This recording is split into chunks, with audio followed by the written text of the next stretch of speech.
C'est vous, avec Mathias Tesson, qui suivez ce dossier.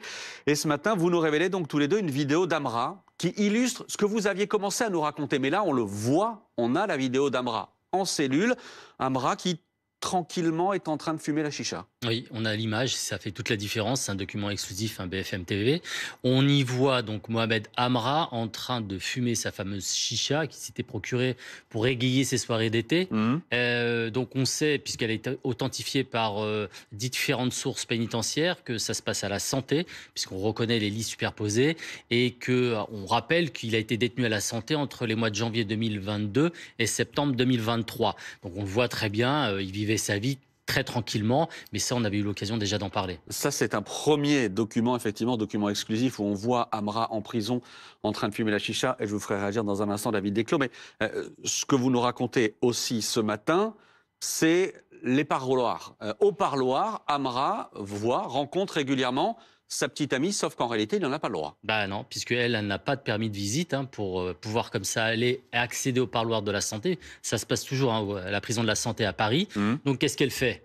Eh bien, elle va passer par la sœur de Mohamed Amra, Saba, puisqu'elle va en fait, elle, a un permis de visite pour voir son frère. Elle va donc emprunter son permis de visite et elle va aussi se présenter avec la carte d'identité de Saba Amra, donc à l'entrée de la santé pour pouvoir accéder à ces fameux parloirs et y avoir, puisqu'on sait que ces parloirs étaient aussi placés sur écoute, de brefs échanges ou de brèves relations sexuelles avec Mohamed Amra, donc dans ces parloirs. Bon, on parlera de cette petite amie dans une seconde, mais d'abord, David Desclos, je voulais vous faire réagir à ces deux faits que nous apporte ce matin Stéphane Selami. D'abord, la chicha. C'est facile d'avoir une chicha en prison? Non, on peut pas dire que c'est facile, mais c'est pas impossible. C'est pas impossible. Ouais, Attendez, comment on fait une chicha? C'est quand même pas, comment dire, c'est pas petit, c'est non. pas, voilà. Il y a différents modèles, hein, Bien sûr. mais il faut réussir à faire entrer ça en prison. En fait, moi, à mon avis, soit il l'a fait rentrer en plusieurs fois, en démembré, quoi, voilà, Ouais. voilà.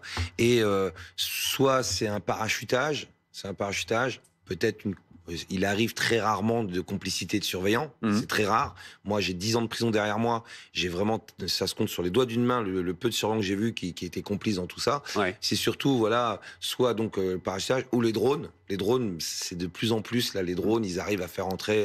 Donc voilà, et puis surtout, voilà, en plusieurs morceaux, même si une chicha démontée, ça reste des morceaux quand même assez conséquents. Mais voilà, et ils savent, même si c'est fragile, ils savent les enrober, bien les protéger pour bien les faire passer par-dessus le mur ou quoi que ce soit.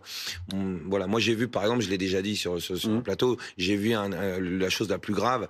En plusieurs morceaux, ils ont fait entrer un pistolet.